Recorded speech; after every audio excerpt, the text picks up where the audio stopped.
कल नहीं आए थे?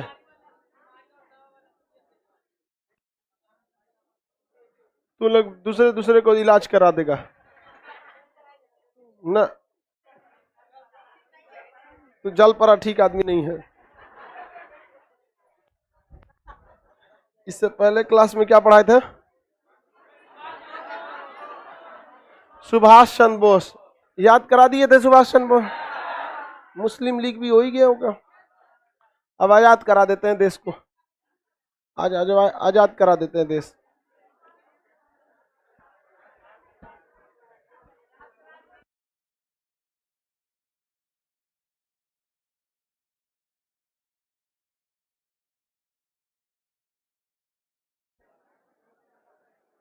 लाइव हो जाते थे बाबू 2 मिनट, फिर आप लोग को स्टार्ट करते हैं। फिजिक्स, फिजिक्स कहाँ चलेगा इसमें? हट जाओगी बवनी उतना में। इधर से जाइए बवनी लोग, इधर से। जब लड़का जब नीचे बैठ जाए तो नहीं घसक जाओ बवनी लो थोड़ा, वो अटनेगी नहीं उसमें। आप ही लोग से कर रहे हैं सेकंड बेंच पे। हाँ अलग है, नहीं गिरेंगी उसमें। चल ठीक है ठीक है, जल्दी बैठ बाबू बकलोलवा। चलिए बाबू सब लोग लाइव हो गए। इससे पहले के क्लास में हम आपको कहां तक पढ़ाए थे? भारत छोड़ो आंदोलन, सुभाष चंद्र बोस के बारे में। किसके बारे में? सुभाष चंद्र बोस, आजाद हिंद फौज के बारे में ये सब बता दिए थे। बताइए दिल्ली चलो किसका नारा था? दिल्ली चलो। मुस्लिम लीग ने प्रत्यक्ष कार्रवाई दिवस कब मनाया? 22 दिसंबर। वो तो मुक्ति दिवस मनाया था 22 दिसंबर 1939 को। सब खिचड़ी कर देगा सब घोर के आपस में। 22 दिसंबर 1939 को जब द्वितीय विश्व युद्ध में भाग लिया गया तो कांग्रेस ने त्यागपत्र दे दिया। वो तो हम मुक्ति दिवस हो जाएगा।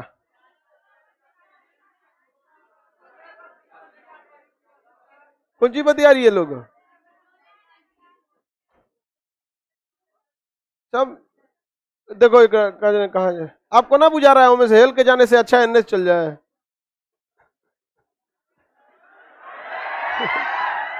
अभी बताने का चीज है। हाँ? लड़का सबको कचर के जाएगी तो उसमें। बबनी चल जा पीछे, एकदम पीछे। हाँ चल जा। क्रिप्स प्रस्ताव के बारे में देखते हैं लोग। क्रिप्स प्रस्ताव आप सबको पीडीएफ मिल गया होगा क्रिप्स प्रस्ताव का, लाइव में भी। सर क्या ये न्यू बैच है?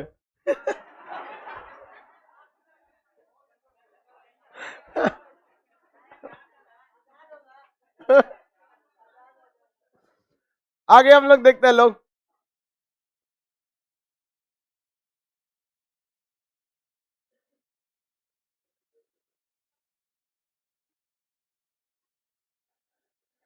देखो बाबू क्रिप्स प्रस्ताव के बारे में हम लोग देखते हैं। इससे पहले आपको मुस्लिम लीग वगैरह बताए थे। क्रिप्स प्रस्ताव क्या था? देखिए द्वितीय विश्व युद्ध चालू हो गया कब?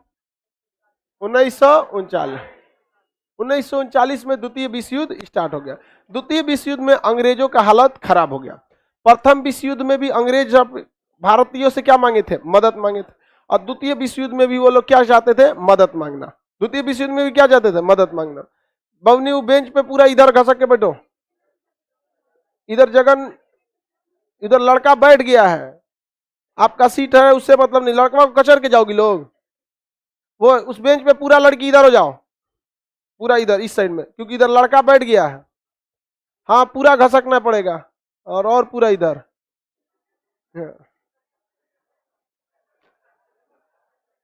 लड़का बैठ गया, लड़का सबको कोई तकलीफ नहीं होना चाहिए।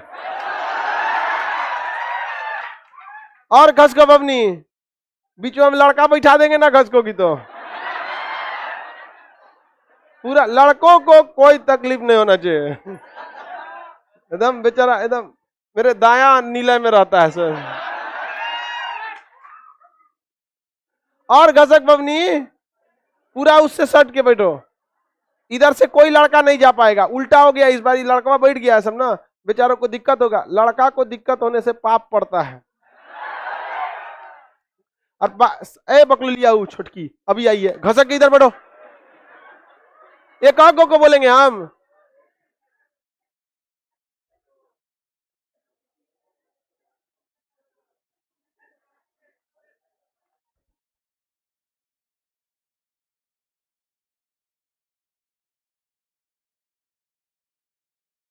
आप पटना वाले लोग के लिए एक सूचना है, बाहर वालों के लिए कोई सूचना नहीं है, पटना ऑफलाइन वालों के लिए सूचना सुनिए, जो अपना ऑफलाइन में बैठे हैं, ऑनलाइन वालों के लिए नहीं है। ये आई कार्ड से रिलेटेड, कितने लोग पहले आई कार्ड के लिए रसीद जमा कर चुके हैं? आप लोग अपना अपना आई कार्ड नहीं लिए हैं तो ले लिए हैं, उनके लिए नहीं, जो आई कार्ड रसीद जमा कर दिए हैं और आई कार्ड नहीं लिए हैं वो हाथ उठाए। नहीं नहीं मिला है तो आप लोग आज जाके क्या कर लेंगे, आई कार्ड ले लेंगे। और जितने लोग डाउट में रखा गया है, किसका डाउट में रखा गया है? जिसका डाउट में रखा गया खड़ा हो, तुम्हारा डाउट में तुम एडमिशन कराया था, कोई और कराया था? और किसका डाउट में? जो दूसरे से कराता है उसी का डाउट में रखा जाता है, तब आपका मिल जाएगा। जो दूसरे के थ्रू एडमिशन कराया होगा उसी का डाउट में होगा। यहाँ पर समझ में आया कि नहीं आ गया? एक तो कोच इतना गिरा काम किया था हमने एक दिन, एक जो कोचिंग पे बम चलाया था ना, यहाँ पे एक उसको एडमिशन करने को दे दिया कि 5 आप हमको ना थोड़ा 1000 रुपया कम करा दीजिएगा, 500 कम करें। अरे चोट्टा कहीं का, अब तुमको इतना नहीं समझ में आता है। यहाँ पे हमने सख्त आदेश दिया है, जो बाहर से उसको डाउट में रखो, मेरे पास भेजो उसको। उस लड़का को किसके पास भेजो? मेरे पास, उसका हम परछावन करेंगे। चलिए ध्यान से देखते हैं। तो जितने लोगों का आई कार्ड पहले से जमा रसीद कर दिए हैं वो अपना आई कार्ड ले लेंगे। जितने नए लड़के हैं इसमें जो रसीद जमा नहीं किए, हाथ उठाए। सब नहीं जमा किए, नीचे करो। आप लोग घर जाएंगे, अपना रसीद लेंगे। किसी के पास रसीद है यहाँ? आगे दे दो, जल्दी दो। लाइव वाले लोग आज थोड़ा सा 2 मिनट आप रुकिए, इन लोग को समझा देते हैं। ये ऐसे रसीद है, ये रसीद लाएंगे, इसके यहाँ पर एक फोटो, बियाह वाला नहीं, पासपोर्ट साइज का। एगो को बोले थे तो बड़का फोटो दे दिया था, आई कार्डवा बराबर, बियाह कराना हमरा। यहाँ पर इतना बड़ा एक फोटो, और उसको क्या लगा देना है? स्टेपलर। फोटो लगा के क्या कर देना है? स्टेपलर। 2 फोटो लगाना है, स्टेपलर करना है, एगो नहीं 2 गो। 2 फोटो लगाइए, स्टेपलर कीजिए। फोटो के पीछे नाम लिखा होना चाहिए, याद रखियो, वरना आई कार्ड नहीं बनेगा। क्योंकि फोटो जब निकालता, आई कार्ड बनाने वाले एक आदमी नहीं रहता, 20-25 आदमी एक साथ आई कार्ड बनाता है। फोटो निकाल के रखेगा और कब पता चला इसका तो नाम ही नहीं पढ़ पाएगा।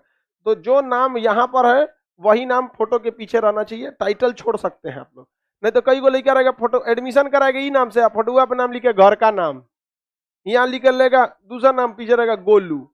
ऐसा कुछ नहीं, आप फोटो के पीछे नाम, 2 फोटो यहाँ रख के स्टेपलर मार के जमा कर दीजिएगा। जब जमा कीजिएगा आज, जिस समय आपको समय मिले जमा कर, जब जमा करेंगे आप रसीद पर, तो वहां आपको डायरी मेंटेन करना होगा। वहां अपना नाम और सामने उसमें ये रसीद नंबर, यहाँ पे रसीद नंबर, और उसके बाद अपना जमा करके चले जाएंगे लोग। फिर जब आप आएंगे छुट्टी बाद तो आपको आई कार्ड बना हुआ मिलेगा। हाँ, कौन सा? जो आज नहीं लाया कल जमा कर देगा। कल ऑफिस 365 दिन खुला रहेगा।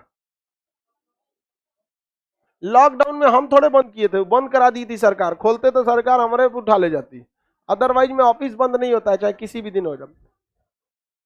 मैमल्स का पीडीएफ साइंस इन लोग को पीडीएफ डाल दिया जाएगा मैमल्स का। अब हम लोग स्टार्ट करते हैं। किसी को आई कार्ड से पटना में किसी को दिक्कत, जो पहले जमा कर दिए वो लेके चल जाएंगे, और जो यहाँ है वो स्टेपलर है। डाउट वाला कितने लोग थे? कौन चीज का डाउट? उसको छोड़िए। और बाकी लोग, आप लोग का क्या डाउट था? दूसरे से कराए थे? कितना दूसरे से कराया था? हाथ उठाओ।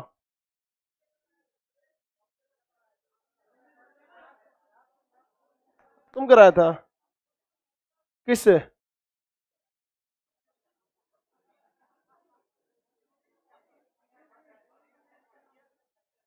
भैया से? फ्रेंड था ना, सब फ्रेंड ही निकल जाएगा यहाँ। पहले बताता तुम पढ़ने तुम आया कि फ्रेंड को भेजा है?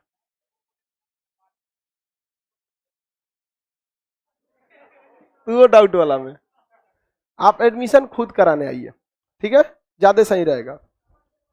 पापा भैया नाना नानी नहीं भेजिए, एडमिशन कराने खुद आइए, खुद पढ़ने जाइए, वरना फिर बहुत दिक्कत हो जाएगा। देखो ऐसा हाल हो जाएगा, दिख रहा है, इस टाइप का हाल हो जाएगा। आगे देखते हैं हम लोग क्रिप्स प्रस्ताव के बारे में, अब लाइव वालों को दिक्कत ना होगा। चलो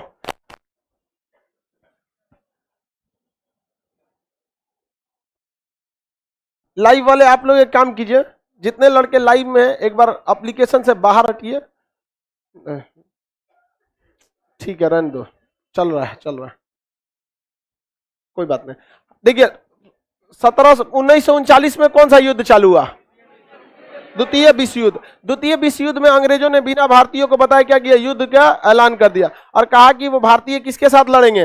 अंग्रेजों के साथ। लेकिन इसमें भारतीय रेडी नहीं थे, इस वजह से अंग्रेज लेके तो चले गए थे भारतीयों को, लेकिन मनोबल से भारतीय लड़ते नहीं थे और राजनीतिक विरोध देखना पड़ता था। इसलिए मार्च 1942 को क्रिप्स नाम का एक व्यक्ति आया। कौन आया? क्रिप्स। कौन आया?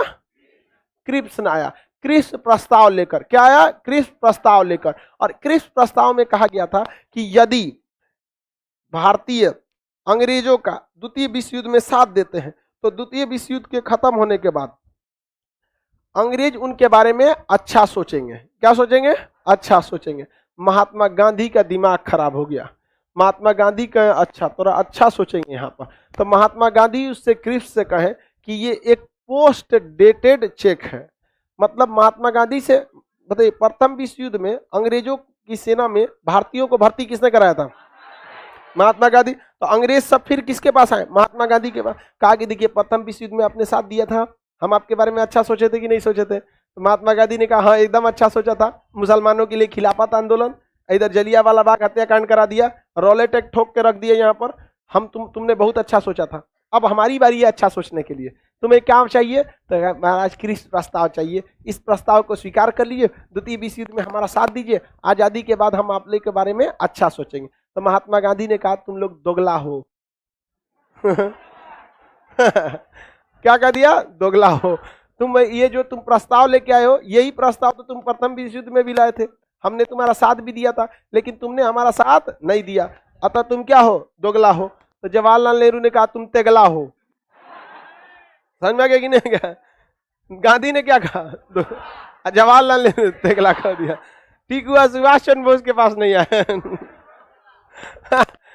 तो महात्मा गांधी ने कहा कि यह प्रस्ताव तुम्हारा एक पोस्ट डेटेड चेक है। चेक का डेट जब 3 महीना से ज्यादा हो जाता है ना, अब वो चेक किसी काम का नहीं रहता। मैक्सिमम उसकी वैलिडिटी कितनी रहती है? 3 महीने तक चेक रहती है। जिसने तारीख को आपने उस पर डेट डाला है, हम मान के चलिए आज कौन दिन है? अक्टूबर है। अगर हमने चेक डाल दिया कब का? दूसरे तारीख का, मतलब हमने चेक पे डाल दिया जनवरी 2022, तो अब महीना कब से काउंट होगा? जो उस चेक पर क्या डाले हैं? डेट डाले हैं। जो उस चेक पर क्या डाले हैं? डेट डाले हैं। तो जो भी डेट डाले रहते हैं वहां से कितने दिन काउंट किया जाता है? कितने महीने? 3 महीने। किसी को कोई दिक्कत नहीं। महात्मा गांधी ने क्या कहा? Post dated cheque. अब महात्मा गांधी ने जब पोस्ट डेटेड चेक कहा तो जवाहरलाल नेहरू ने कहा कि ये पोस्ट डेटेड चेक है और जिस बैंक का चेक है वो बैंक भी अब दिवालिया होने वाला है। तो सोचो तो चेक का डेट खत्म और पैसे बैंक को क्या होने वाला है? दिवालिया होने वाला है। किसी को कोई दिक्कत नहीं है? आगे बढ़ जाए।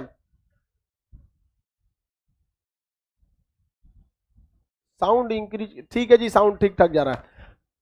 किस प्रस्ताव को महात्मा गांधी ने पोस्ट डेटेड चेक कहा था? किस प्रस्ताव को? क्रिप्स प्रस्ताव। क्रिप्स प्रस्ताव मार्च 1942 में आया था। समझ में आ गया कि नहीं? यह द्वितीय विश्व युद्ध में भारतीयों का क्या लेना चाहता था? सहयोग। लेकिन महात्मा गांधी ने इसे सहयोग दिया? कांग्रेस ने सहयोग दिया? मुस्लिम लीग ने दिया? मुस्लिम लीग के पास ही गया ही नहीं थे सब। उस सब का वैल्यू क्या था? मुस्लिम लीग का वैल्यू क्या हो चुका था? खत्म हो गया था। किसी को कोई दिक्कत नहीं है? तो क्रिप्स प्रस्ताव कब आया? 1942 में। लेकिन इसके प्रस्ताव को ठुकरा दिया गया। महात्मा गांधी ने इसे पोस्ट डेटेड चेक कहा, जवाहरलाल नेहरू ने इसे क्या कहा था बाबू? जवाहरलाल नेहरू ने क्या कहा? दिवालिया होने वाला बैंक। तो क्रिप्स प्रस्ताव के बारे में दो चीज हमेशा याद रखेंगे। सबसे पहला तो इसका याद रखेंगे कि सेकेंड वर्ल्ड वॉर में क्या मांगना चाहता था, सहयोग मांगना था। क्या मांगना चाहता था, सहयोग। क्या इसे सहयोग मिला? महात्मा गांधी ने इसे क्या कहा, पोस्ट डेटेड चेक। क्या कहा, पोस्ट डेटेड चेक। और इन्होंने क्या किया, दिवालिया वाला बैंक।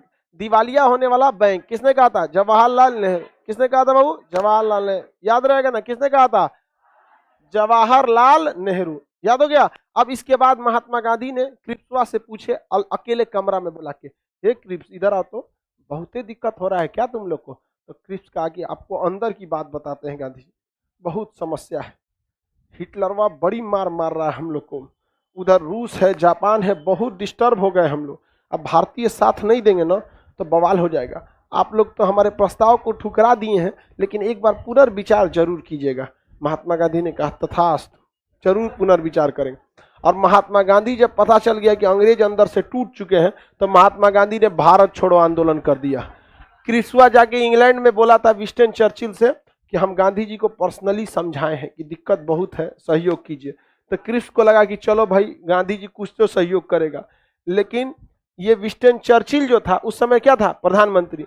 और यही वो चर्चिलवा है जो द्वितीय गोलमेज सम्मेलन में महात्मा गांधी को क्या कहा, अर्धनग्न फकीर। महात्मा गांधी ने कहा कि एकदम अच्छा सहयोग करेंगे, तुम टेंशन मत लो। महात्मा गांधी ने कहा कि अब अंग्रेजों को बर्बाद करने का समय आ गया है, अब अंग्रेजों के खिलाफ होगा भारत छोड़ो आंदोलन। क्या तैयार होगा, भारत छोड़ो आंदोलन। और ये आंदोलन बहुत खतरनाक होगा। जबकि जवाहरलाल नेहरू इसके पक्ष में नहीं थे। जवाहरलाल नेहरू को पता था कि अभी चल रहा है द्वितीय विश्व युद्ध, अंग्रेज कोई भी टाइप का रिस्क लेना नहीं चाहेंगे। जहां हम लोग आंदोलन करेंगे बड़ी मार मारेगा सब अंग्रेज। और अंग्रेज यहाँ डराते भी थे सब भारतीयों को, कहते थे सब कि भाई भारत अब कोई भी आंदोलन होगा बड़ी मार मारेंगे, हम लोग द्वितीय विश्व युद्ध में क्या है, बिजी हैं। आप अक्सर भी देखते होंगे आदमी किसी दूसरा झगड़ा में बिजी है, कोनो अच्छो बात कहता था, निझाड़ देता है, भाग सोचा तू नहीं यहाँ पे देख रहा है अभी हम इधर बिजी हैं। तो जवाहरलाल नेहरू कह रहे थे कि अंग्रेज सब बिजी है, सब द्वितीय विश्व युद्ध में, आप इसमें कचड़ा में मत पड़िए, बड़ी मार मारेगा सब। अब जवाहरलाल नेहरू का भी बहुत बड़ा दबदबा था और महात्मा गांधी का भी दबदबा था। महात्मा गांधी जब न तब आंदोलन खत्म कर देते थे। अब जवाहरलाल नेहरू जो थे वो कांग्रेस के लोगों को भड़का दिए। महात्मा गांधी ने प्रस्ताव रखा कि हम चालू करना चाहते हैं भारत छोड़ो आंदोलन, क्या कहना है आप लोग का। कांग्रेस के लोग खिलाफ हो गए। महात्मा गांधी कांग्रेस को किसने खिलाफ कर दिया था, जवाहरलाल नेहरू। लोग खिलाफ हो गए। गांधी जी ऐसे ही कुछ भी करते रहते हैं, समझ में आ गया कि नहीं? क्या महात्मा गांधी गुस्सिया गए और कहे कि मैं देश की एक मुट्ठी बालू से आप कांग्रेस वालों से भी बड़ा संगठन बना सकता हूँ, हमारा छोट मोटा आदमी मत समझिएगा। यहाँ पे घुसिया गए। तो महात्मा गांधी तब कांग्रेस के लोगों ने कहा कि ठीक है भाई, ये घुसिया जाएगा तो यही एगो लीडर बचल है, ठीक ठाक। बाकी के अंदर पूरे देश को समेटने की क्षमता नहीं थी। क्रांतिकारियों के पास क्रांति की क्षमता थी, देश को समेटने की क्षमता नहीं थी। तो महात्मा गांधी को जिंदा रहना जरूरी था। तो महात्मा गांधी ने कांग्रेस से क्या करा लिया, प्रस्ताव पारित करा लिया। अब जवाहरलाल नेहरू मने मन गुस्सिया रहता था, भाई गांधी देख रहे हो आंदोलन फिर चालू कर दिया यहाँ पे। तो महात्मा गांधी ने कहा कि रुक तो राम बताते हैं, कैसे तो राम समझाते हैं। यहाँ पे अम्बेडकर साहब को कैसे साइड किए थे याद है? अब नंबर किसका था? जवाहरलाल नेहरू का। कांग्रेस के मंच पर पूरी दुनिया भारत को सुन रही थी। जवाहरलाल नेहरू महात्मा गांधी के क्या थे, फेवर में नहीं थे। तो जब इसने क्या नाम है, महात्मा गांधी ने क्या किया, तुरंत घोषणा किया कि हम भारत छोड़ो आंदोलन प्रारंभ करने जा रहे हैं। इस आंदोलन को पूरे कांग्रेस की ओर से समर्थन मिला है और इतने महान आंदोलन का पूरी रूपरेखा तैयार करने की जिम्मेदारी मैं जवाहरलाल नेहरू को देता हूं। लोग ताली मार दिए, बहुत अच्छा बहुत अच्छा। नेहरू माथा पीट रहा है, रे ससुरा कहीं का। जब वो कोनो बवाल होगा तो वही जेल जाता है जो रूपरेखा तैयार किया है। अब फंस गया कौन, जवाहरलाल नेहरू। महात्मा गांधी ने ऐलान कर दिया कि द्वितीय पूरे भारत छोड़ो आंदोलन का रूपरेखा कौन तैयार करेगा, जवाहरलाल नेहरू। जवाहरलाल नेहरू ने कहा कि आज मैं दुधारी तलवार से खेलने जा रहा हूँ, मतलब इधर कटेगा तो अंग्रेज और उधर भारी पड़ेंगे तो हम ही कट जाएंगे। जवाहरलाल नेहरू घुसिया के देख रहा था गांधी जी को। गांधी जी ने कहा है, समझ में आ रहा है, गुजराती है हम लोग, गुजराती है, टकला को कंघी बेच देते हैं, ये कह के कि झाड़ोगे तो बाल निकल जाएगा। गुजरातियों का दिमाग बिजनेस के मामले में बहुत तगड़ा होता है, बहुत। और लोग का हिसाब भी पाई पाई का बहुत अच्छा से रखते हैं लोग। गुजराती, राजस्थानी, ये सब जहाँ ये सब बेईमानी उमानी यूपी बिहार झारखंड में ज्यादा मिलता है कि जितना कचड़ा सामान निकाल दो वहां पर। महात्मा गांधी ने कौन सा आंदोलन का रूपरेखा तैयार कर दिया? भारत छोड़ो आंदोलन, पूरा रूपरेखा तैयार हुआ। और इसको भारत छोड़ो आंदोलन को अंग्रेजी में क्या कहते हैं भाई? Quit India movement. भारत छोड़ो आंदोलन को क्या कहते हैं? क्विट इंडिया मूवमेंट, भारत छोड़ो आंदोलन। पूरी क्विट इंडिया मूवमेंट 8 अगस्त 1900 क्या हुआ? 42 को। अब ये चालू हुआ, सारे लोगों को इकट्ठा होना था मुंबई के ग्वालियर टैंक मैदान में। कहां पर? ग्वालियर टैंक मैदान। जैसे यहां पे पटना में कौन सा मैदान है? गांधी मैदान। वहां पे कौन सा मैदान था? ग्वालियर टैंक मैदान। सारे लोगों को इसी आंदोलन में क्या होना था? इकट्ठा होना था। सारे लोग एकदम रेडी हो गए। बिहार के राजेंद्र प्रसाद ही तो पहले ही आगे थे एकदम, यार चालू हो तो आंदोलन, लिया खैनी लिया रे चालू आंदोलन भारत छोड़ो। राजेंद्र प्रसाद को कोई दिक्कत नहीं था, टेंशन फ्री आदमी थे, हमारा कौन दिक्कत है। और जयप्रकाश नारायण ये जो थे भाई, ये तो दीवार कूदने में सबसे आगे। जयप्रकाश नारायण भी रेडी हो गए, सारे लोग रेडी हो गए। अंग्रेज कहे से कि भाई बवाल हो जाएगा। उस समय भारत का वायसराय लिनिथिगो था। लिनिथिगो के ऊपर प्रेशर था, किसका? विंस्टन चर्चिल का। इंग्लैंड में कौन था? चर्चिल। और चर्चिल लिनिथिगो को फोन किया कि बुढ़वा जो है ना उसको कम मत समझना, कूद के भागा था हमारे पास से 1931 में द्वितीय गोलमेज सम्मेलन में, भाग गए थे कि नहीं? यहाँ पे बुलाते रह गया चिड़चिड़ा, गांधी जी इधर आओ, इधर भाग भाग चट्टा कह के भाग, हमारे जहाज लग लो, भाग यहाँ से। पकड़ के चल आए कौन? महात्मा गांधी यहाँ पर। अब उसने लिनिथिगो को कहा कि इसको छोट मोट मत समझना, बहुत खतरनाक है। लिनिथिगो ने कहा बस बहुत है इतना, आप बोल दिए हम एक उठवा लेते हैं रतिये को। लिनिथिगो ने आंदोलन को खत्म कराने के लिए ऑपरेशन 0 आवर चालू किया। कौन सा ऑपरेशन? 0।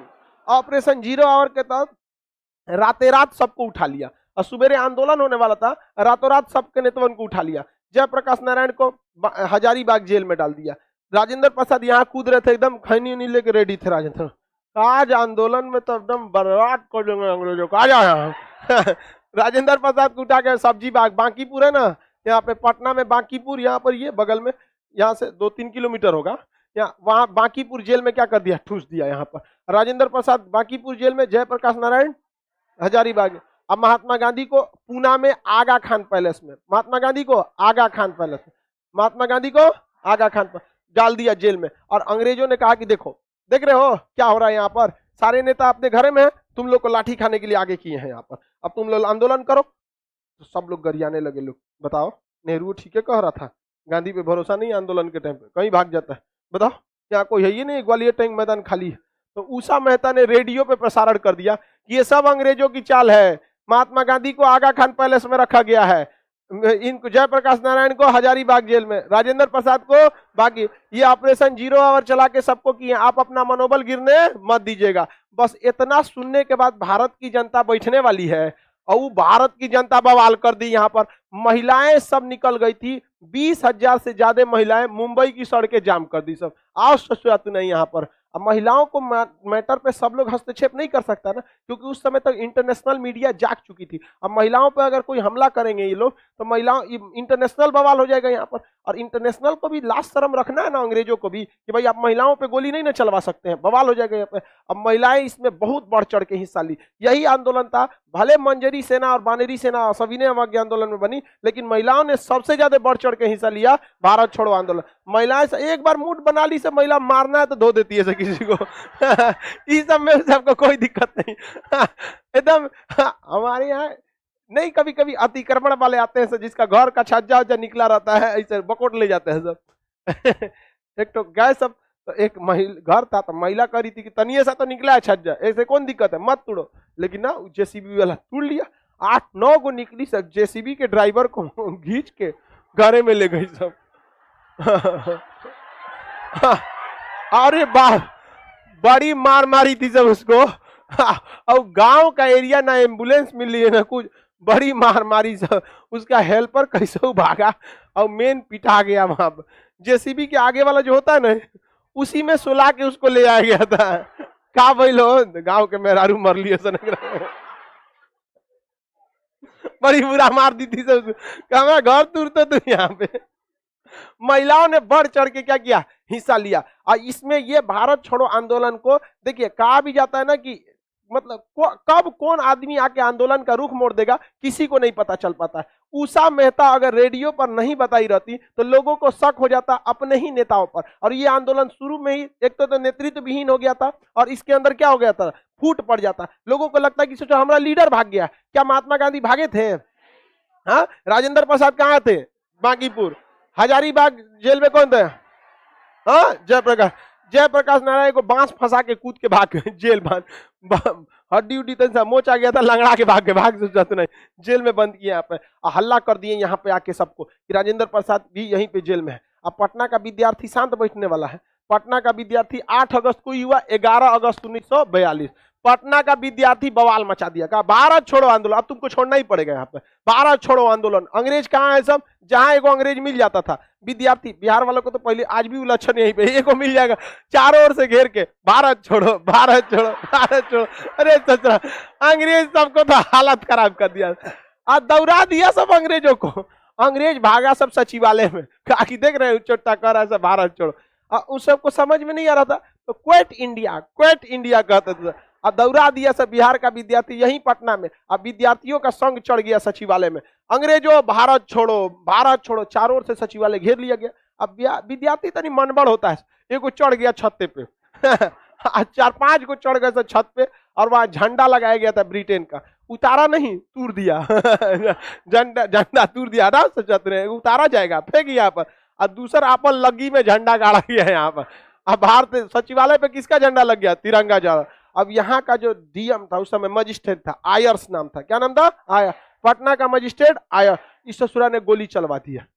वहां पे 7 विद्यार्थी शहीद हो गए थे, पटना सचिवालय पे, यहाँ पर। लेकिन भाई देखिए, मारपीट में बिहारी पीछे नहीं रहता है, कहीं दूर था। अभी देखिए गलवान घाटी में हुआ तो बिहार रेजिमेंट वाला समझौता था कि मारधार नहीं करना है, बाढ़ में गए समझौता सजाया, मार सजा 3-4 लाठी वहां सुता दे। आप यहाँ पे सचिवालय में झंडा उखाड़ दिया, और विद्यार्थियों ने क्या लगाया था? तिरंगा झंडा। इसमें आयर्स ने क्या करा दिया? गोली चला दिया। 7 भारतीय जो पटना के विद्यार्थी संघ के जो विद्यार्थी थे, 7 विद्यार्थी मासूम शहीद हो गए। सर, विद्यार्थी का एज क्या होता है? आप ये लोग के यंग एज के थे, लेकिन अंग्रेजों के एक शहादत की हिसाब देना पड़ा था। देखिए, बहुत खुशनसीब लोगों को शहादत मिलती है। हम और आप सबको जाना है इस पृथ्वी से, लेकिन हम इतिहास के हिस्सा नहीं बनेंगे। हम इतिहास के हिस्सा बनना बहुत, learning history is so easy but making history is so difficult. इतिहास बनाना बहुत मुश्किल होता है, जाना सबको है, लेकिन एक गौरवशाली अपने पीछे इतिहास छोड़ के जाना बहुत बड़ी बात होती है। तो यहाँ पे विद्यार्थियों ने क्या किया? 7 विद्यार्थी इसमें क्या हो गए? शहीद। बवाल हो गया और आंदोलन। महात्मा गांधी जो थे वो मतलब आगा खान पैलेस में उनको क्या किया गया था? बंद किया गया था। महात्मा गांधी भूख हड़ताल पे बैठ गए, ना रस्किन ने बोला था भूख हड़ताल पे बैठ जाना चाहिए। अब रस्किन, ये भूख हड़ताल पे महात्मा गांधी बैठ गए। इनको लगा कि हर साल भूख हड़ताल पे बैठ जाते हैं, अंग्रेज छोड़बे करेंगे सब। अब भारत के लोग किसमें लुके हैं? भारत छोड़ो आंदोलन। पूरे भारत में बवाल हो रहा है, क्या हो रहा है? भारत छोड़ो आंदोलन। इस बीच मदन मोहन मालवीय, उनको लोगों ने लगा कि भाई ये छोट मोट नेता है, एकरा छोड़ दो। मदन मोहन मालवीय को लोगों ने क्या कर दिया? छोड़ दिया अंग्रेजों ने। अब मदन मोहन मालवीय ने बारूद में चिंगारी का काम किया, भड़का दिया, जाके सबको समझा दिए यहाँ पर कि देखो आंदोलन को धीमा पड़ने नहीं देना है। तो मदन मोहन मालवीय ने भूमिगत या अंडरग्राउंड रूप से धीरे धीरे आंदोलन का क्या कर रहे थे? नेतृत्व कर रहे थे। तो बताइए, भारत छोड़ो आंदोलन का नेतृत्व कौन कर रहा था? मदन मोहन मालवीय। अतः इन्हें कहा जाता है महामना। क्या कहा जाता है? महामना। महामना मदन मोहन मालवीय। इन्होंने भूमिगत रूप से क्या किया? भारत छोड़ो आंदोलन का नेतृत्व किया था। अब महात्मा गांधी आगा खान पैलेस में बंद थे। महात्मा गांधी कहाँ बंद थे? आगा खान पैलेस में बंद थे। आगा खान पैलेस में जब महात्मा गांधी बंद थे तो महात्मा गांधी ने भूख हड़ताल कर दिया। भूख हड़ताल के बाद अंग्रेजों ने कहा कि बुढ़वा को मार डालते हैं, यहीं पे भूखाइले छोड़ दो। महात्मा गांधी 10 दिन तक खाना पीना नहीं खाए थे। पूछ रहे थे भैया अब की बार कौन रिस्पॉन्डे नहीं ले रहा है, देख रहा है कि उधर से लकड़ी उकड़ी गिरा रहा है सब, अर्थी उर्थी बना रहा है सब। एगो हवलदार को बोला, सुन सुन सुन, किसके लिए है? कोई मर गया क्या जेल में? कहा नहीं, मरने वाला है। कहा कौन? तो आप ही। कहा क्या रे तो हमको मारने के प्लान में रहे इस बार? कहा हाँ, लिनिथगो का सीधा आदेश है, मार डालो यहाँ पर, क्योंकि विंस्टन चर्चिल कहाँ बैठा है? इंग्लैंड। वो आपका लक्षण जानता है। कहा कि छोड़ियो मत, भी टपका दियो। महात्मा गांधी कहें कि गड़बड़ हो गया, खाना लाओ रे यहाँ पे, तुरंत खाना लाओ यहाँ। तुरंत महात्मा गांधी ने भूख हड़ताल छोड़ दिया, भर पेट दबा के खाए, कहे जान है तो जहान है। ये मार डालेगा हमको यहाँ भारत छोड़ो आंदोलन में। बाहर आंदोलन हो रहा है। हा? पंडित जवाहरलाल नेहरू सब लोग क्या थे? गिरफ्तार थे यहाँ पे। अब महात्मा गांधी को भूख हड़ताल पे जो थे, भूख हड़ताल को महात्मा गांधी ने क्या कर दिया? तोड़ दिया। और अंग्रेज सब कभी भी महात्मा गांधी को मतलब छोड़बे नहीं किया सब आंदोलन के दौरान। और ये आंदोलन नेतृत्व विहीन रहने के बावजूद भयानक विद्रोह हो गया। ये आंदोलन जहां तहां अंग्रेजों को दिक्कत आने लगा। अब ये लिनिथ को कहा फोन करके, कहां पे, चर्चिल को, इंग्लैंड में, कि हमको सेना भेजिए, यहाँ बवाल हुआ है।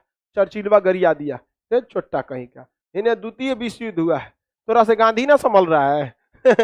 अब यहाँ बवाल हो गया था, शांति रहता तब ना यहाँ सेना की, यहाँ की सेना को वहां भेजिए। एक तो क्रिस प्रस्ताव गया था, उसको ये सब दोगला तेगला बोल के भागा गया, सहयोग नहीं दिया। उधर से सुभाष चंद्र बोस अपन आजाद हिंद फौज लेके घूम रहा है, यहाँ द्वितीय विश्व युद्ध हुआ है, जर्मनी दिन रात हमको बम मार रहा है, कहाँ से तुमको सेना भेजेंगे, उसी में एडजस्ट करो। फोन काट दिया, ससुरा एडजस्ट करो, यहाँ कौन चीज एडजस्ट करेगा आदमी, यहाँ पर एडजस्ट करने के लायक है ही नहीं है। अब इसी बीच बलिया, उत्तर प्रदेश का जगह है बलिया, बनारस के पास है बलिया, बलिया में चीतू पांडे ने अपने को स्वतंत्र घोषित कर दिया, कहा कि बलिया आजाद हो गया।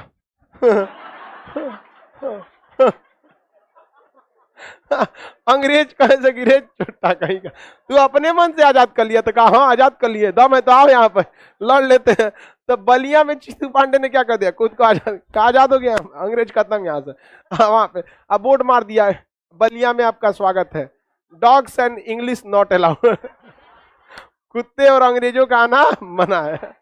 अब वहां पे बैनर पोस्टर मार, नहीं आपका स्वागत है, ऐसे गांव के सामने सुनने होंगे ना, यहाँ पर दुखपुर गांव में आपका स्वागत है, ऐसे करके टांगे रहते हैं, स्वागत कर दिया, बलिया में आपका स्वागत है। यहाँ पर चीतू पांडे ने क्या कर लिया, सरकार बना दिया। अंग्रेज सब कैसे, आओ लड़ लो। तब अंग्रेजों के पास समस्या ये थी कि वो द्वितीय विश्व युद्ध में फेमस थे। इसी बीच सतारा में नाना पाटिल, यहाँ पे कौन थे, नाना पाटिल, इन्होंने सतारा को स्वतंत्र कर लिया, कहा आजादी मिल गई, सबको आजादी मिल गई। वहां के लोग आजादी पहले ही मना लिया था 1942 में, कहा कि हमारी सरकार है यहाँ पर। तो लिनिथ को कहा था हम कौन ची हैं, कहा कि तुम दिल्ली के सरकार हो, यहाँ तुम्हारा नहीं चलता है। तो कहा कि मतलब पैरेलल सरकार चलेगी, तो कहा लड़ लो, फरिया लो, देख लेते हैं यहाँ पर। लिनिथ को तो सेना मिलने वाली थी नहीं यहाँ पर। अब भारतीय सारी सूचनाओं को लीक कर देते थे सर कि चर्चिल इसको फौज नहीं भेजा है, हुमच के पीटो यहाँ पर। तो बलिया क्या हो गया, स्वतंत्र, सतारा क्या हो गया, स्वतंत्र, आजाद हो गए हम लोग, समानांतर सरकार चलेगी, यहाँ तुम्हारा कोई नियम नहीं चलेगा। अंग्रेज आ रहे हैं सब, ऐसा नहीं कीजिए, सोचा यहाँ तुम्हारा कोई भी नियम नहीं चलेगा। यहाँ पे समानांतर सरकार हो गई और इसको क्या कर लिया गया था, स्वतंत्र करा लिया गया। अब इसी बीच द्वितीय विश्व युद्ध गहराता जा रहा था और द्वितीय विश्व युद्ध में इंग्लैंड के ऊपर जर्मनी ने इतना बम गिराया कि लंदन तबाह हो गया। अभी जो लंदन देख रहे हैं ना, दूसरा है, पुरनका का तो जर्मनी फोड़ के रद्द कर दिया यहाँ पर, तो बहुत बेहतरीन ढंग से अभी बनाया गया। तो पूरी तरह से लंदन पर इतना बम गिराया और अंग्रेजों के इतने सैनिक मारे गए कि कोई ऐसा घर नहीं बचा जहां कोई मातम न हुआ। लोग अब उब गए थे, कैसे हम लोग भी घोटाला सुनते हुए उब गए थे। तो आदमी उठा के मोदी जी को वोट मार दिया गया, कैसनो रहेंगे, चलो इन्हीं को वोट दो। कोलगेट घोटाला, 2G स्पेक्ट्रम घोटाला, कॉमनवेल्थ घोटाला, दुनिया भर का घोटाला होता था कि नहीं होता था। तो लोगों ने कहा कि मोदी जी बहुत अच्छा काम करते हैं, मोदी जी को क्या कर दिया लोगों ने, वो क्या कर दिया, वोट दे दिया। यहाँ पर इनको लगा कि ये आएंगे देश का GDP बढ़ाएंगे, ये आके दाढ़ी बढ़ा लिए। लोगों ने क्या किया था, हालांकि बीच में कोरोना कूद गया यहाँ पर। कोरोना ने तो पूरी तरह से चौपटे कर दिया इकोनॉमी को। देख रहे हैं, कोयला महंगा हो गया, पेपर महंगा हो गया, अखबार, हर चीज महंगा हो गया, हर चीज महंगा होते जा रहा है। तो इंग्लैंड के लोग उब गए थे, युद्ध के नाम पर इंग्लैंड के लोग क्या हो गए थे, उब गए थे। किसी का बेटा बाप सब लोग युद्ध में है, यहाँ पे सारा परिवार उब गया था। अब सब लोग कहते थे इंग्लैंड के विंस्टन चर्चिल से, चट्टा कहीं का, प्रथम विश्व युद्ध में तोरा क्या मिला, कुछ नहीं, हम युद्ध नहीं करेंगे। तब तक उसमें विंस्टन चर्चिल थे, एक तो प्रधानमंत्री कौन थे, चर्चिल, और एक दूसरे उसी समय चुनाव होने वाला था एटली, कौन थे, एटली। तो 1945 में जो चुनाव होने वाला था, तो विंस्टन चर्चिल जो कि सिटिंग प्राइम मिनिस्टर थे और विपक्ष में कौन उठे थे, एटली। तो दोनों के बीच में घमासान प्रचार हो रहा था। तो नहीं देखते हैं, चुनाव प्रचार में एक से एक वादे किए जाते हैं कि हम आप सब लोग को हेलीकॉप्टर बंटवाएंगे, कोई कहेगा हमको वोट दीजिए परमाणु बम बंटवा देंगे, हम मार दीजिएगा पड़ोसी को, कोई दिक्कत हुआ अपने भी उड़ जाइएगा, हमारे चुनाव पे वोट डालिए, कफन छाप, यहाँ पे चुनाव चिन्ह। अब लोग एक से एक वादा करता है, नहीं जानते हैं चुनाव में तो कफन छाप कोई नहीं उठता है क्या, दारू छाप, झाड़ू, झाड़ू तो आम आदमी पार्टी का है। झाड़ू, हमको लगा दारू छाप पे। बिहार में दारू बंद है, दारू छाप पे चुनाव दो, सब पियकड़वा वोट देगा सब। तो अलग अलग वादे किए जाते हैं चुनाव में, समझ में आया कि नहीं? कैसे भारत बिहार में भी चुनाव था तो वादे किए गए थे कि हम 10 लाख युवाओं को क्या देंगे, रोजगार देंगे। तो तेजस्वी जी की जो पार्टी थी आरजेडी में वादे किए गए थे। अब सरकार बना ही नहीं तो उनके वादे पे तो सवाल ही नहीं कर सकते। जवाब में दिया गया कि हमारी बनेगी तो 20 लाख नौकरी देंगे। 20 लाख नौकरी, जो 2014 का बिहार एसएससी का फॉर्म अटकल है, पहले क्लियर कराइए लोग ना उसको, अभी तक अटका। इसी बीच लोग उब चुके थे चर्चिल के पीएम पद से, क्योंकि इतना युद्ध में लोग बिजी थे। कौन चाहता है मरना? और अपने देश का मैटर रहेगा, हर इंसान साथ में रहता है। अब भारत का आदमी अफगानिस्तान में जाके लड़ाई लड़ेगा तालिबान के लिए, तो भारत के लोग कहेंगे ना हमारा कौन चीज मिल रहा है भाई, हमारी सेना हमारे देश के लिए लड़े। तो वहां के लोगों ने कहा कि तुम विश्व युद्ध में लड़ रहा है बैल कहीं का, जर्मनी से लड़ रहा है, इटली से लड़ रहा है, उधर जाके जापान से लड़ रहा है, क्या जरूरत है लड़ने का, देश में रहो, हमको हमारे देश में कोई हमला नहीं न कर रहा है। लोग उब गए। इसी बीच क्लीमेंट एटली ने कहा कि यदि हमारी सरकार बनती है तो हम द्वितीय विश्व युद्ध से इंग्लैंड को क्या कर लेंगे, पीछे खींच लेंगे। तो इसका माहौल बन गया। और इन्होंने कहा कि भारत में जो हमारे सैनिक मारे जा रहे हैं, अंग्रेज कहाँ थे सब, भारत में। अब भारतीय पकड़ के कूच देता था सब, हमेशा वहाँ फ्रैक्चर हुआ रहता था। एक हॉस्पिटल था, इंडिया से पिटाई लोगों का हॉस्पिटल। यहाँ से जितना पिटा के जाते थे सब उन सबका क्या होता था, इलाज होता था। तो इन्होंने कह दिया, विंस्टन चर्चिल ने क्या कहा कि अगर हमारी सरकार बनती है, क्लीमेंट एटली ने, हमारी सरकार बनती है तो हम भारत को आजाद कर देंगे। वहां के लोग भी खुश हो गए, क्योंकि भारत से जितना पैसा इंग्लैंड को मिलता नहीं था, उससे ज्यादा भारत को कंट्रोल के लिए क्या हो जाता था, खर्चा हो जाता था। क्योंकि अब आंदोलन गली गली से चालू हो गया था। विद्यार्थी जिस आंदोलन में उतर गया वो नहीं छोड़ेगा, स्कूल जाएगा, देखेगा अरे अंग्रेजवा अकेले हिला दे इनको। हिला दिया सब। अब बिहार में तो आज हिला देता है सब। यहाँ जल्दी अंग्रेज नहीं आता था सब, बिहार का बहुत कचरा है सब, बहुत मारता है सब, मत जाओ यहाँ पे। तो अंग्रेज सबको दिक्कत हो गया, जहाँ चलना है गाड़ी में चलना है। पहले अंग्रेज अकेले टहलता था सिगरेट उगरेट पीते हुए। Oh my God, so many greenie area, lake, river. आज रिवर में जाएगा, हाँ हाँ रिवर, देखो देखो लात मार देगा रिवर में, जो सोच रहा दो गई लोग गंगा में, यहाँ पे अंग्रेज चल गए, कोनो दूसरा घाट लगेगा जाके यहाँ पर। तो उन्होंने कहा कि हमारी सरकार बनेगी तो हम भारत को क्या कर देंगे, आजाद कर देंगे, और द्वितीय विश्व युद्ध से इंग्लैंड को बाहर खींच लेंगे। लोगों ने भी कहा ठीक है, सोचा भारत से जितना पैसा नहीं आ रहा है उतना ज्यादा लाश आ रहा है, हम लोग के यहाँ मरा मरा आ रहा है, ठीक है। अब भारतीय जब इतना सुना सब कि आजाद कर देगा भारत को, ये चुनाव जीतेगा तो सही आदमी है, एक ने प्रचार करो। भारत वाला किसका प्रचार करने लगा, इंग्लैंड। इंग्लैंड में घूम घूम के सोचो। चुनाव प्रचार में भारत से कहा चल गया था, इंग्लैंड। अब पर्ची 60-60, चचा इटली के वोट दियो, चले वेरी गुड पर्सन इटली। 2-4 को याद करके गया था, क्या बोलना है वहां पे, जो ना को अंग्रेजी नहीं आता है तो ना बैनर पोस्टर लेके, uncle please vote on Italy, very good person, very good person. कहा अरे यार कितना अच्छा आदमी है, दुनिया से लोग प्रचार करने आए, चुनाव जीत गया इटली। भारतीयों ने किसको जिता दिया, इटली। जम के प्रचार किया। अब इस ससुरा प्रचार करने के लिए पैसा चाहिए, अब भारत इसका फ्री में प्रचार करता था। अब भारत में प्रचार करने वाला सबका कोई दिक्कत नहीं। हमारे यहाँ वो उसी समय से परंपरा चली थी, घर घर जाके प्रचार करने वाला। आज भी मुखिया किया देखिएगा ना, यहाँ पे हमको वोट दीजिएगा बर्बाद कर देंगे आपको।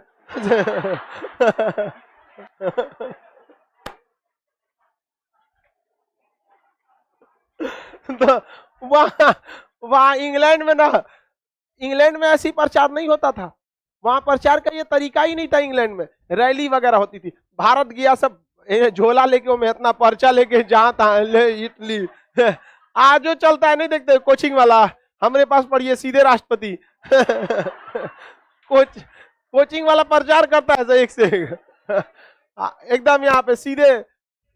हमारे पास पढ़िए दरोगा ने एक बार डीजीपी बनाएंगे आपको, उसके बाद नीचे आएंगे दरोगा तक। तो भारत वाला जाके वहां चुनाव का एक नया प्रचार का तरीका चालू कर दिया था। घर घर दरवाजा खोलता था सब, प्लीज ओपन द डोर। खोला, क्या दिक्कत है, दिखाया देखो वोट डालना है इसको। तो ये कौन सा परंपरा चालू हो गया। अब चर्चिल सोचा हमको भी ऐसा ही वोट डालने वाला मिले। तो इंग्लैंड के लोग, भारत के लोग चर्चिल को तो देखना नहीं चाहते थे। जहां था उसका पोस्टर साटा लाता था तो 4 को घेर लेता था, नोच नोच नोच घेर ले। 4 को आगे घेर लिया है, कोनो एक लुंगी सुखा रहा अपना, कोनो नोचना रे जल्दी, नोच दिया।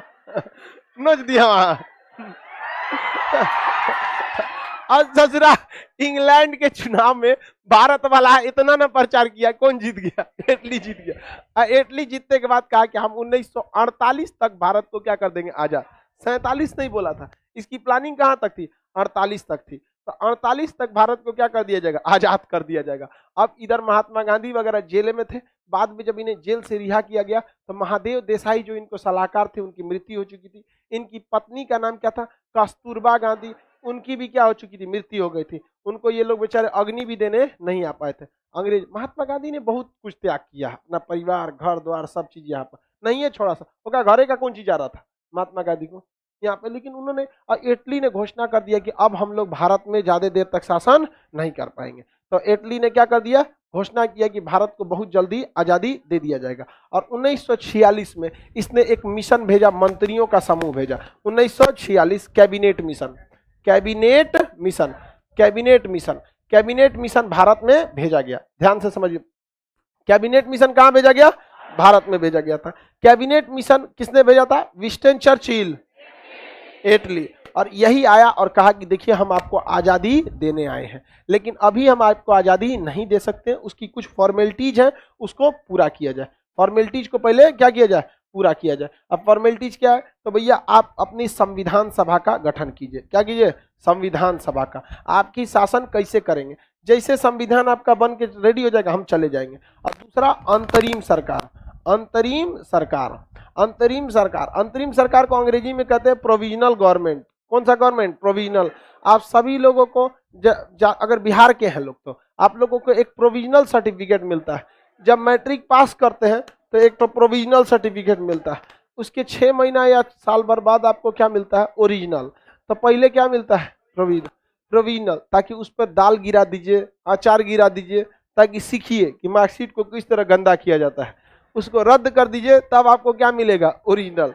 जबकि सीबीएसई वालों में प्रोविजनल नहीं मिलता है, सीबीएसई वालों को डायरेक्ट मिलता है। यूपी बोर्ड वालों को भी डायरेक्ट मिलता है, प्रोविजनल नहीं मिलता। आप में कोई यूपी बोर्ड का है, हाँ डायरेक्ट मिलता है, वहां पे कोई प्रोविजनल वगैरह नहीं मिलता। सीबीएसई बोर्ड, सीबीएसई बोर्ड वालों को भी डायरेक्ट मिलता है, इतना बढ़कर आता है, थोड़ा कुछ और दे दिया है तब बड़ा मिलता है उसमें, तो वो ओरिजिनल मिलता है। उसको आदमी क्या कहता है, लेमिनेशन। हमारे मैट्रिक का सर्टिफिकेट मिला था ना, तो लेके आए थे, अब रख के अब मैच खेलने लगे। अब मैच में बवाल हो गया, चोरी वोरी हो गया, सामान शॉट लेके भाग गया सब, और वही में रखे थे मार्कशीट। हम लोग ऐसे गंजी पे आए थे, लोग मार दिया है यहाँ पे, देख ऐसे पिटा उटा क्या है। बाद में याद है कि जी हाँ वही में मार्कशीट था बाद में बेचारा बहुत हुआ, भाई कोने गांव का लूट के लेके भागा है, तो पता चला कि अरे भाई वो में मार्कशीट था, तो स्कूल में पहुंचाया वहां पे। तो प्रोविजनल इसलिए दिया जाता है कि पहला वाला गायब भी हो जाए या फिर कुछ दिक्कत हो जाए तो क्या हो, उसके बाद क्या आता है, ओरिजिनल। तो अंग्रेज डायरेक्ट सरकार दिए थे कि अंतरिम सरकार, तो अंतरिम सरकार से भी क्या दिक्कत है, हमरे सरकार कहलाएगी अंतरिम सरकार भी। तो अंतरिम सरकार का गठन किया गया और क्या हुआ, संविधान सभा का गठन हुआ कि आप लोग इधर से क्या बनाइए, संविधान बनाइए। संविधान सभा के गठन के लिए तब हुआ कि संविधान कौन बनाएगा, कौन कहता है हम भी बनाएंगे, कोई कह रहा हम भी बनाएंगे, कौन बंदूक साफ कर रहा है, कौन सी बंदूक, संविधान हम भी बनाएंगे। अच्छा तुम भी बनाएंगे, कौन सी बना है, संविधान बन रहा है रे नौटंकी कर। इसके लिए क्या हुआ, चुनाव कराया गया, जो चुनाव में जीतेगा वही क्या होगा, संविधान सभा का नेता होगा। तो इस तरह से अलग अलग क्षेत्रों से संविधान सभा के लोगों का क्या किया गया था, चुनाव हुआ था। तो जिधर मुस्लिम ज्यादा थे उसने कहा कि यहाँ भी पृथक निर्वाचन क्षेत्र, यहाँ पे हम लोग भी संविधान सभा में बैठेंगे। तो लियाकत अली जैसे लोग, बहुत सारे लोग क्या बने, वहां से भी बने। टोटल 389, टोटल कितने लोगों का चुनाव हुआ, 389। और 389 389 लोग, और 389 लोग का चुनाव हुआ। तब ये लोग गए लोग संसद भवन में। संसद भवन बना था लॉर्ड इरविन के समय। किसके समय, इरविन, और इरविन के समय ही बना था, जिसके समय साइमन कमीशन आया था उसी के समय। राष्ट्रपति भवन भी उसी समय बना था। तो संसद भवन के बैठ के सेंट्रल हॉल में सारे लोग क्या लिख रहे थे, संविधान लिखना चालू हो गया 1946। सब कुछ ठीक ठाक चल रहा था। जिनवा 1946 में चालू कर दिया प्रत्यक्ष कार्रवाई दिवस, मार काट चालू हो गया। और 1947 में भारत का क्या हो गया, विभाजन हो गया। और संविधान बनाने वाले जो लोग थे उसमें तो मुस्लिम लीग के भी थे, कांग्रेस के भी थे, हिंदू मुसलमान सब थे। जिन्ना का हुआ, कुछ लोगों को लेकर क्या हो गया, अलग हो गया। फाइनली संविधान में जब आजादी हुआ तो 299, कितने लोग थे, 299। फाइनली विभाजन के बाद कितने लोग बचे, 299। इसमें 15 महिलाएं भी थीं। तो हम लोग का संविधान सभा का जो गठन हुआ था उसमें कितने सदस्य, 389। विभाजन के बाद ठीक हुआ कि विभाजन हो गया, नहीं तो सब मूल अधिकार जोड़ देता सर। दाहिना हाथ से बम चलाना मूल अधिकार है। लो आपको जानकर ताज्जुब होगा, आप सोचेंगे कि हम पाकिस्तान को ऐसे गरियाते हैं। आपको पता होगा कि उसके देश के संविधान में लिखा है कि आप AK-47 रख सकते हैं। उस पाकिस्तान के संविधान में लीगल है वहां AK-47, वहां शादी ब्याह में AK-47 चलता है। यहां पे ये हाल है, आप जो हथियार चाहे रख सकते हैं, परमाणु बम छोड़ के। बताओ, ये संविधान बनाने वाले हैं सब। जापान में सबसे कम FIR वगैरह होता है। रीजन क्या है, जापान ने कहा कि आप चाकू भी नहीं रख सकते। आप अगर बड़ा चाकू रखिएगा तो लाइसेंस लेना पड़ेगा कि हमारी मीट की दुकान है या रेस्टोरेंट है, नहीं तो घर वाला चाकू रखिए। करप्शन वहां क्राइम में नहीं होता है। हथियार बंदूक तो कोई नहीं रख सकता। भारत में लाइसेंसी बंदूक रख सकते हैं, बिना लाइसेंसी नहीं रख सकते। अब सोचो, पुलिस के पास कंफ्यूजन रहता है कि लाइसेंसी है कि बिना लाइसेंसी है। जापान में कोई कंफ्यूजन नहीं, बंदूक है ना, दाएं, खत्म कहानी। भारत में भी अगर ये सिस्टम रहता है कि आप नहीं रख सकते हैं, खत्म कहानी, मिल गया उड़ा दो। अभी क्या है, बंदूक मिलता है तो लाइसेंस चेक करो, लाइसेंसी है कि नहीं है, ये है तो चलिए ना हम लाइसेंस लेके आ रहे हैं। लाइसेंस है किसी के नाम पे, बंदूक लेके घूम रहा है कोई। जिसका लाइसेंस रहता है वो ठीक से संभाल के रखता है। जैसे जी आपकी गाड़ी है तो आप अच्छा से चलाते हैं, दूसरे को दीजिए ना, कबाड़ा करके रख देता है आप, समझ में आया? तो ये संविधान सभा में अलग हो गया। अब आप बताओ, आपको संविधान बनाने की जिम्मेदारी दी गई रहती तो आप अपने आम पब्लिक को AK-47 अलाउ करते हैं? हद है वहां पर। AK-47 अलाउ कर दिया वहां पे, कोई भी लड़का लड़की सब चलाती है वहां 47। आगे बढ़ जा, किसी को कोई दिक्कत नहीं है अंतरिम सरकार तक में। क्रिप्स प्रस्ताव में कोई दिक्कत? क्रिप्स प्रस्ताव कब आया था? 1942। भारत छोड़ो 1942। बताइए, भारत छोड़ो आंदोलन के दौरान समानांतर सरकार किन दो जगहों पे बनी थी?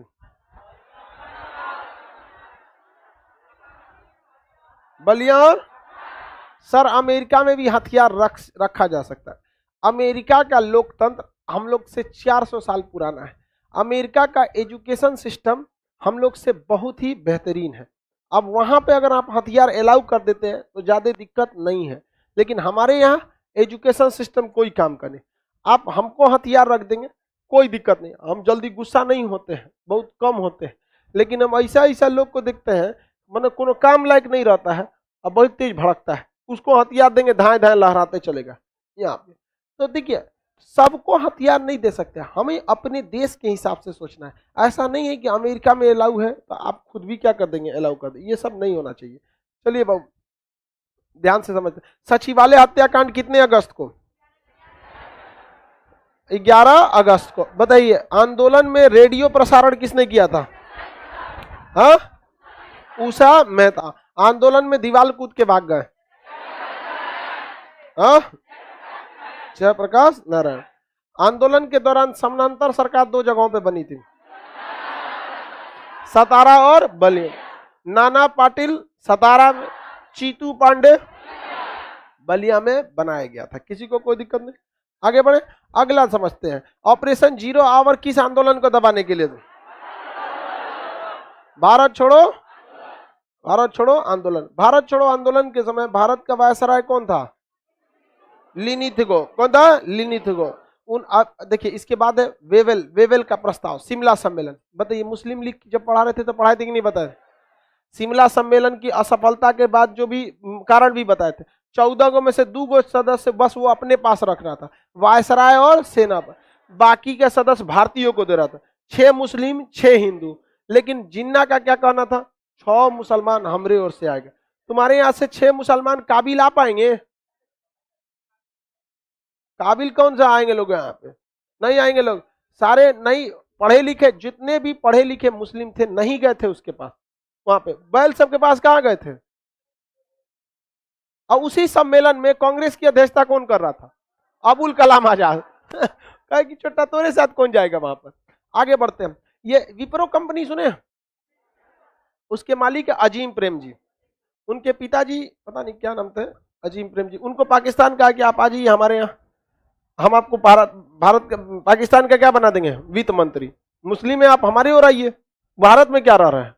उन्होंने कहा कि हम जहां हैं वही सही है, आपके यहाँ जाने की जरूरत नहीं। आप वित्त मंत्री क्या जिन्ना, आप अपना भी पद दे देंगे तो हम नहीं जाएंगे। बढ़िया तमाचा मारा उनके ऊपर। और आज कौन सा विप्रो भारत में प्रतिदिन 22 करोड़ रुपए दान देती है। विप्रो भारत के आज सबसे अमीर रहते टाटा और विप्रो वाले, अगर ये दोनों दान नहीं देते तो। आज भी टाटा मेमोरियल हॉस्पिटल में गरीब से गरीब आदमी का कैंसर जैसे महंगे इलाज हो सकते हैं। आज भी अजीम प्रेम जी फाउंडेशन महिलाओं की शिक्षा के लिए बहुत योगदान कर, प्रतिदिन 22 करोड़ रुपए दान देता है। अच्छी बात है कि नहीं है। जिन्ना को लगता है कि सब इन्हीं के साथ जाएंगे, अरे यार सब के सब घोंचू नहीं है। आगे बढ़ते हैं। शिमला सम्मेलन समझ में आ गया कि नहीं आ गया, किसी को कोई दिक्कत नहीं है, शिमला सम्मेलन में कोई दिक्कत। आगे बढ़ते हैं। अब उसके नीचे लिखा है विवाद का कारण भी समझाई दिए थे। शिमला सम्मेलन की विफलता के बाद मुस्लिम लीग ने क्या मनाया था।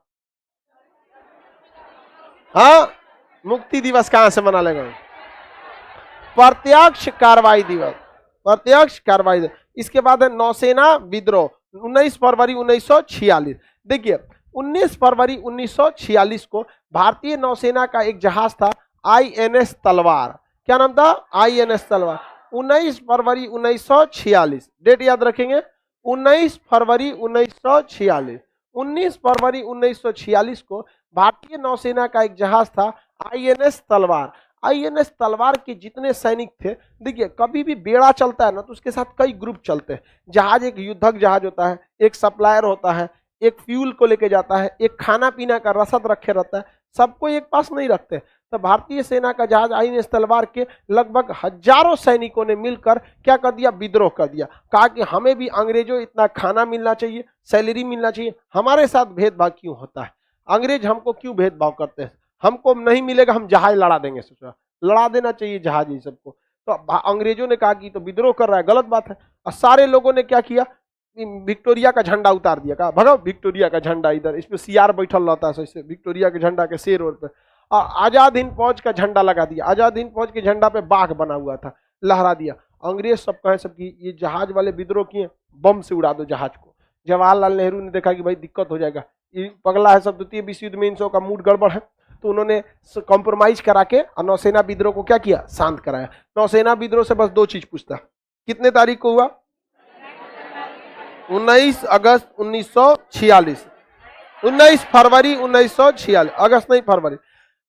बताइए ये जो नौसेना विद्रोह था किस जहाज से हुआ। आगे बढ़े, किसी को कोई दिक्कत नहीं। एगो चिल्ला रहा है कि सर PDF नहीं मिला।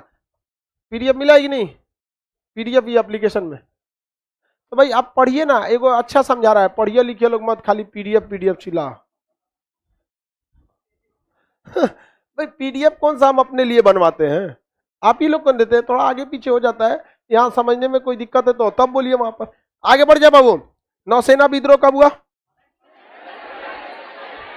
19 फरवरी 1946। कैबिनेट मिशन किसने भेजा था, चर्चिल या इटली। कैबिनेट मिशन वहां के किस कैसे मंत्रियों का था, कैबिनेट मंत्री।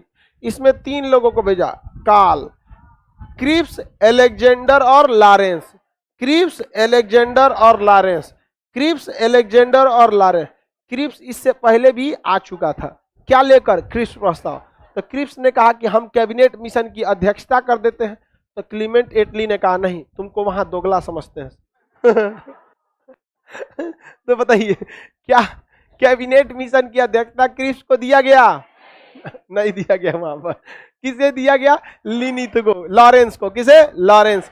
तो क्रिप्स, एलेक्जेंडर और लॉरेंस, क्रिप्स, एलेक्जेंडर और लॉरेंस, क्रिप्स, एलेक्जेंडर और लॉरेंस, क्रिप्स, एलेक्जेंडर और लॉरेंस।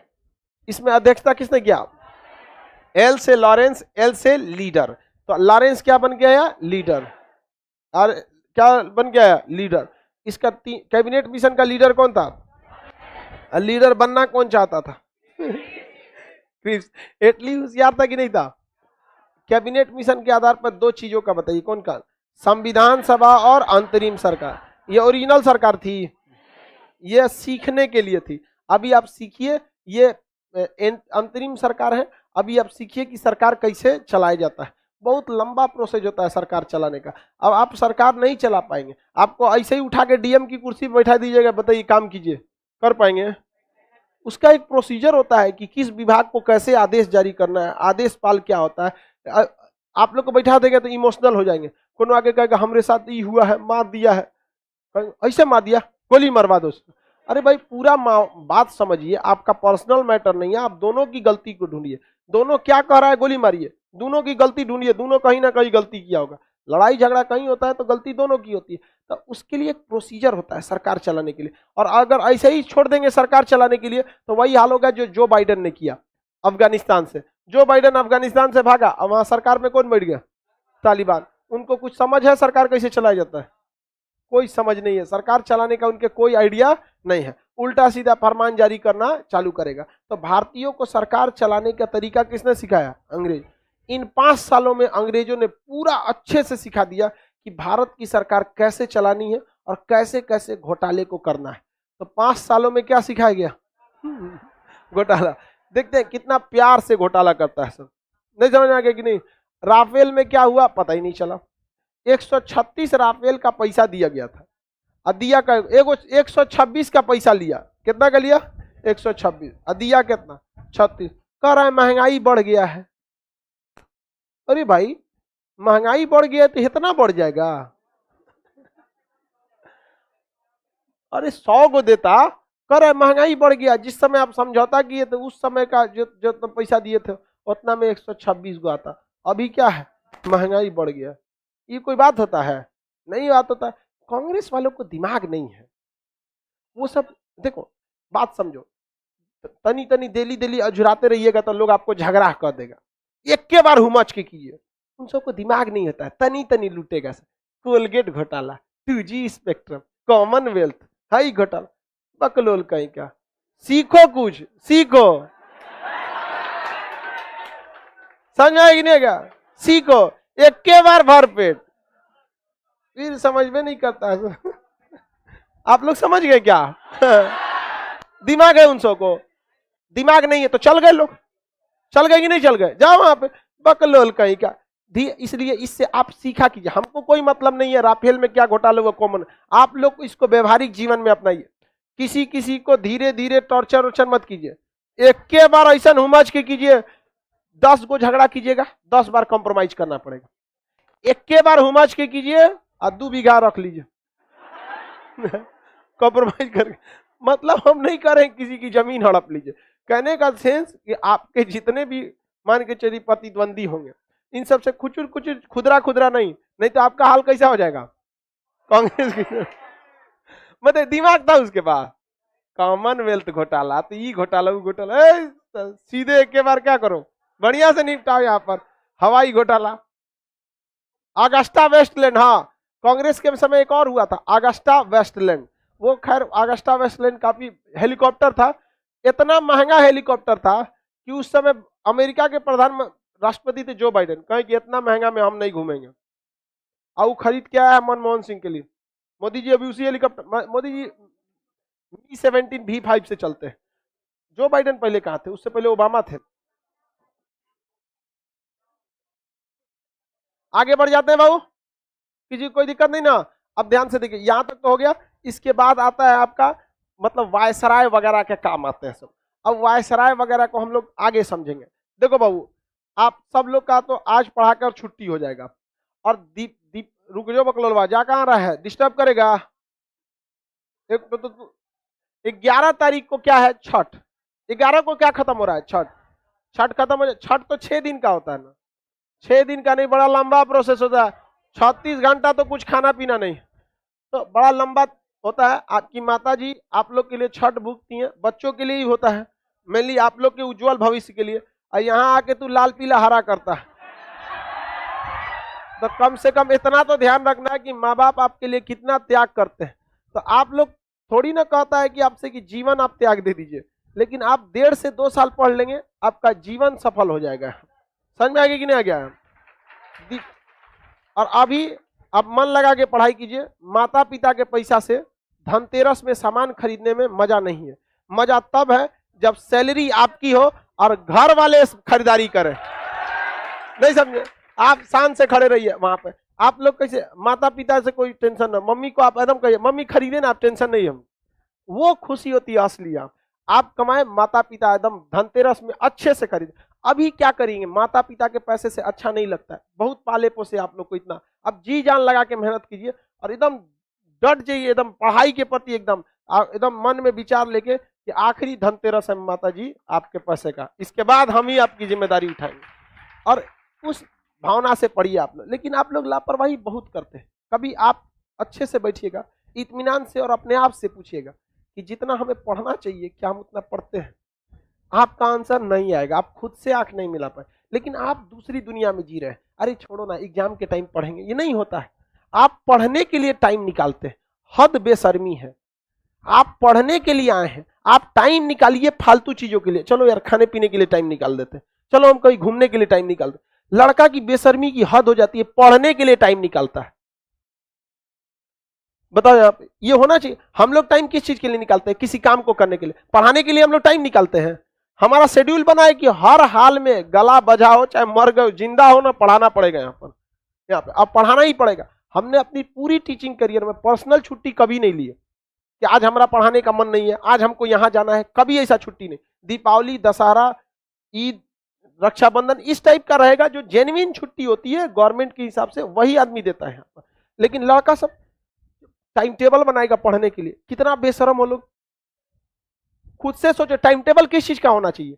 आलतू फालतू चीज का, कि चलो 2 से 3 हम खाना पीना खा के आराम कर लेंगे, शाम को 4 से 5 1 घंटा थोड़ा मार्केट में जाएंगे, चाय पियेंगे, हालचाल दोस्त से मिलेंगे, उसके बाद पढ़ेंगे। तो ना, इस सोचो का टाइम टेबल बनता है पढ़ने के लिए, कितना गलत। आप खुद से सोच के देखिए, आपका पढ़ने का टाइम टेबल होना चाहिए यहाँ पे। इसलिए हमेशा जो पढ़ने के लिए टाइम टेबल बनाएगा वो पटने में रह जाएगा।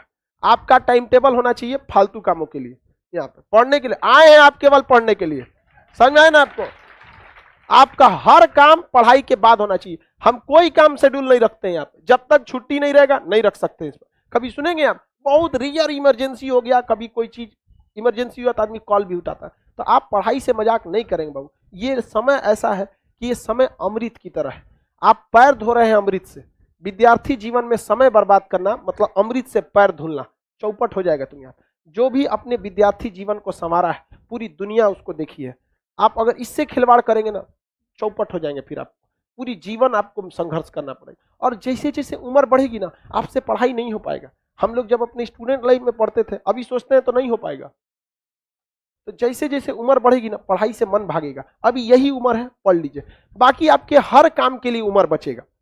आपको जो हरा लाल पीला करना है आप करते रहिए, सबके लिए उम्र बचेगा। उसका तो कोई उम्र ही नहीं होता है यार, पढ़ाई का उम्र होता है। सलमान खान 52 साल की उम्र में लाल पीला हरा कर लेगा, कोई उम्र है? आज सलमान खान से कहिए कि तुम मैट्रिक की पढ़ाई करो, मन ही नहीं लगेगा, उसका उम्र हो जाता है ना। तो अभी आप लोग का उम्र है। लड़का लड़की, लड़कियों को तो और ज्यादा संघर्ष, क्योंकि लड़कों को एक बेनिफिट रहता है, ये 4 साल भी पटना में रह जाएंगे ना तो इनके गार्जियन नहीं पूछेंगे बाबू क्या हुआ। और आप लोग को 1 साल बाद गार्जियन पूछने के कब नौकरी होगा, लग रहा है जिसे कोहड़ा तूर के लिए आना है यहाँ पे, कब नौकरी होगा। गार्जियन को क्या पता कि बिहार एसएससी का फॉर्म 2014 से अटका हुआ है, 2021 आ गया, पता है गार्जियन को? उसको क्या पता है एसएससी का मतलब?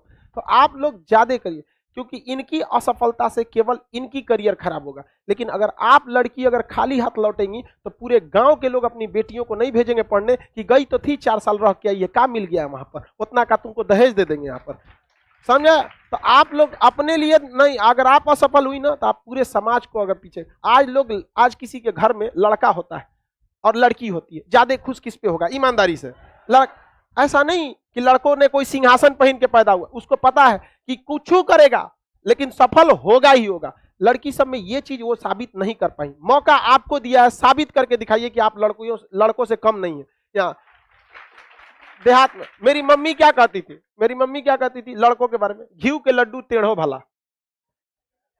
मतलब मोहल्ले में एक लड़का हुआ, बड़ा सांवला था, तो लोग कहेंगे लड़का तो बड़ा अच्छा है, नाक नक्शा, बट बड़ा सांवला है, छोटा बच्चा नहीं होता है। तो मम्मी के सांवला से क्या मतलब है? लड़की थोड़ी है, घी के लड्डू टेढ़ो भला, मतलब समझ रहे? तो ऐसा नहीं है कि लड़के कोई सिंहासन पहन के बढ़ते हैं, वो संघर्ष करके जीवन। वो अलग बात है कि समाज आपको उतना बराबरी का मौका नहीं देता, लेकिन ये मौका दिया है। कलम में वो ताकत होती है, ये तलवार को झुका सकती है। लेकिन इस समय को बर्बाद कीजिएगा तो आप एक समाज में अपराध कर रही हैं आप लोग। याद रखिए, आज महिलाओं की जो स्थिति है उसके लिए जिम्मेदार केवल आप लोग हैं, दूसरा कोई नहीं है। अगर हर लड़की अगर सफल हो जाती, लड़कों की तरह सफलता रेट रहता, तो कौन नहीं खुश हो जाता लड़का लड़की के ना। आज भी पढ़े लिखे लोग जो होते हैं उनके यहाँ लड़का पैदा हो या लड़की कोई भेदभाव नहीं करते, क्योंकि उनको पता है हमको लड़कों को पढ़ाना है, लड़कियों को पढ़ाना है। लेकिन अनपढ़ लोग के घर में लड़कवा को पढ़ाएगा और लड़कियां को पढ़ेबे नहीं करेगा और उम्मीद बराबर रखेगा। ये कौन बात है? एगो को मोटरसाइकिल पे बैठा है, एगो को साइकिल पे बैठा है, सोच रहा है साथे पहुंचेगा, कहां से पहुंचेगा सोचा वहां पे। इसलिए पढ़ाई कीजिए। आप लोग के लिए त्योहार नहीं बना है, कोई त्योहार आपके लिए नहीं बना है। विद्यार्थी जीवन संघर्ष से भरा होता है। जिस दिन संघर्ष कर लीजिए, अपने पैसे से त्योहार कीजिए, माँ बाप को आप कराइए यहाँ पर, और सफल इतना बनिए कि माँ बाप को आपका परिचय देना पड़े। आपको पोस्ट ऑफिस से कोई एड्रेस मंगाते हैं तो आप अपने पिता का नाम लिखते होंगे उनके यहाँ पे, और हमारे पिताजी कुछ मंगाते हैं तो मेरा नाम लिखते हैं खान सर के यहाँ। तो ऐसा कीजिए कि आपके पिताजी जब कोई मंगाएगी तो आपके नाम पे कहे कि यहाँ ले आना है यहाँ पर। तो हमेशा पिताजी का बहुत सहारा लिया आप लोगों ने। अब वक्त आ गया है पिताजी को आराम देने का, यही मौका है, दिखा दीजिए ताकि वो भी गर्व से कह सके कि उन्होंने आप जैसे होनहार संतानों को जन्म दिया। नहीं तो खाली हाथ लौटेंगे, खुद अपने आप को कोसते रह जाएंगे और कुछ नहीं होगा। तो मन लगा के पढ़ाई कीजिएगा। तो देखिए, दीपावली चार को है कि 6 को है? 4 को दीपावली है। आप सब लोग भाई नॉर्मल दीपावली वगैरह मनाएंगे। बिहार में है तो भाई 11 को छठ खत्म होगा, 12 को क्लास ओपन कर देते हम, बट फ्राइडे पड़ रहा है उस दिन। आपको भी पता है कि फ्राइडे के दिन क्लास ओपन नहीं होगा। कौन फ्राइडे के दिन ओपन करेगा? सैटरडे संडे छुट्टी रहता है। तो 13, 14 सैटरडे संडे, 15 को आपका क्लास खोलने होगा। रीओपन क्लास कब होगा? 15 को। बहुत लंबी छुट्टी हो जा रही है। यही मौका है आपको रिवाइज करने का। देखिए, हम आपको एक सीधा बात बताते हैं, आप में से जितने लोगों का रिजल्ट होगा, चाहे वो लाइव हो चाहे पटना में, उसकी एक अच्छी सी पहचान, क्लास 15 को खुलेगा ना, आप उसको जितना पढ़ाए हैं सिलेबस उसको पूछिएगा, याद होगा। और जिसको याद नहीं होगा ना, एक कोना पे लिख लेना हमको आजमाने के लिए कि सर बोले थे, देखते हैं कि नहीं, लिख लीजिएगा। अगर आपको याद नहीं है ना, नहीं रिजल्ट होगा। एक बार हम ही को आजमाने के लिए तू कर लियो, 2 साल 3 साल बाद होगा। वो डेट याद रखना कि सर इस दिन बोले थे कि यदि हमको पूरा छुट्टी के वक्त में पूरा बराबरी नहीं हो पाते हैं तो याद नहीं होगा। आपको क्या लगता है कि सफलता बिना मेहनत की मिल जाती है? आप छुट्टी में रहेंगे, यहाँ छुट्टी में पूरा कोचिंग आके दिखेगा, पूरा खुला रहेगा, यहाँ आगे का पूरा पीडीएफ बनेगा कि लड़कों को क्या पढ़ाना है, क्या सिलेबस बनाना है। ऐसे नहीं हो जाता है Khan GS 23 lakh student application पे पढ़ रहे हैं, ऐसे नहीं पढ़ लेते हैं यहाँ पे। तो जीवन में चाहे किसी भी फील्ड में रहिए, सफलता का केवल और केवल एक डिमांड है, समय चाहिए। समय, दुनिया का कुछ भी मिलेगा, आप उसको समय दीजिए। किसी के पीछे आप लोग जो लाल पीला हरा करते हैं, कैसे मिल जाता है? समय दिए हैं। इतना ना घूम देते हैं, कहते हैं दूर से एक से फंस जाते हैं। बस वही समय आप किसके पीछे दे दिए? सरस्वती के पीछे। दिन रात सरस्वती के पीछे। सरस्वती जी का एक बार आशीर्वाद, चल एक आशीर्वाद देते, जो खुश रहते हैं, बस हो गया काम खत्म। समझ में? एकदम सरस्वती के पीछे लरुआ जाना है ना, हमारा सफलता चाहिए ही चाहिए। समझ में आ गया? आप सभी लोग को हैप्पी दीपावली, हैप्पी छठ पूजा। हम लोग मिलेंगे आप लोग को कितने तारीख को? 15।